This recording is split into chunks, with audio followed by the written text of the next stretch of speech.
सबसे पहले तो इतने शॉर्ट नोटिस पे आपका आने के लिए बहुत बहुत धन्यवाद। श्री अमरनाथ जी की यात्रा जो शुरू हुई है उसके संदर्भ में प्रशासन की तरफ से मैं कुछ बातें सभी के ध्यान में लाना चाहूँगा। वैसे तो हमारे सोशल मीडिया हैंडल्स और ऑफिशियल प्रेस नोट से ये सभी जानकारी और श्री अमरनाथ जी श्राइन बोर्ड के द्वारा भी ये जानकारी सभी श्रद्धालुओं को पहुंचाई जा रही है, पर ये ज़रूरी है कि हम सभी तक कुछ तथ्य सामने लाएं ताकि श्रद्धालु उसी हिसाब से अपनी यात्रा को प्लान करें।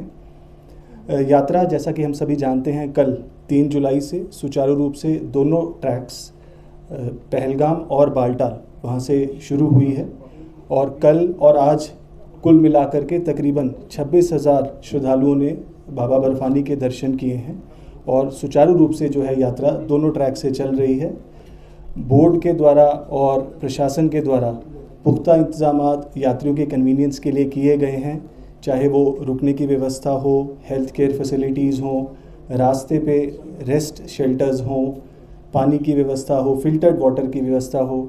डिज़ास्टर मैनेजमेंट की टीम्स की बात करें और पूरे ट्रैक पे जो लाइटिंग के अरेंजमेंट्स हैं ताकि यात्रियों को किसी प्रकार की इनकन्वीनियंस का सामना ना करना पड़े। हमें ये समझने की ज़रूरत है कि ऑनरेबल सुप्रीम कोर्ट ने श्री अमरनाथ जी यात्रा की एक कैरिंग कैपेसिटी, एक सीलिंग फिक्स की है जिसके हिसाब से ही श्रद्धालुओं को यात्रा के लिए अलाउ किया जाता है और इसके लिए ऑनलाइन पंजीकरण की जो सुविधा है वो 15 अप्रैल से शुरू की गई थी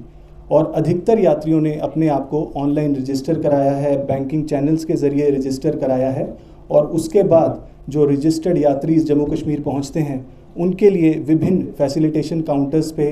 EKYC और RFID कलेक्ट करने की सुविधा भी दी गई है क्योंकि RFID कार्ड मैंडेटरी है इस यात्रा को करने के लिए। लेकिन हमने पिछले कुछ दिनों से देखा है कि बहुत से ऐसे विजिटर्स और बहुत से ऐसे श्रद्धालु बिना रजिस्ट्रेशन और बिना पंजीकरण के जम्मू कश्मीर पहुंच रहे हैं और जिस वजह से उन्हें कुछ इनकन्वीनियंस का सामना करना पड़ रहा है। उन्हीं के ध्यान के लिए ये कहना और बताना ज़रूरी है कि सिर्फ जो पंजीकृत यात्री हैं, जो रजिस्टर्ड पिलग्रिम्स हैं, उन्हीं को ही RFID कार्ड की सुविधा और यात्रा की सुविधा उपलब्ध होगी क्योंकि तत्काल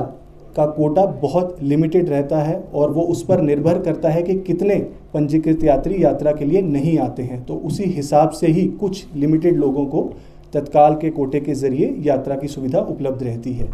तो आज मैं आप सभी की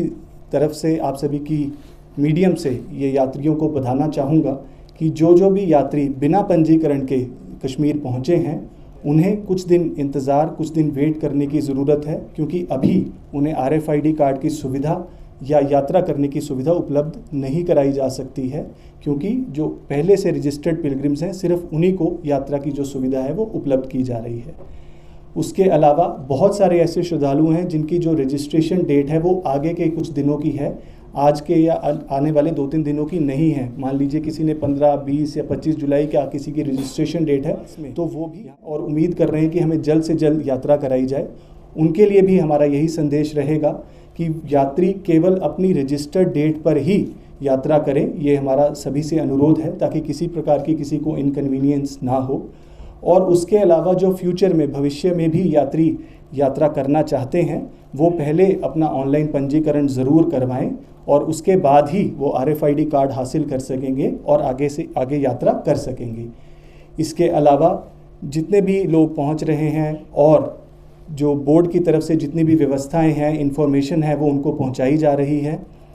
कहीं जगह पर हमारी बोर्डिंग और लॉजिंग फैसिलिटीज़ भी अवेलेबल कराई जा रही हैं यात्रियों के लिए ताकि उनको किसी प्रकार की इनकन्वीनियंस ना हो।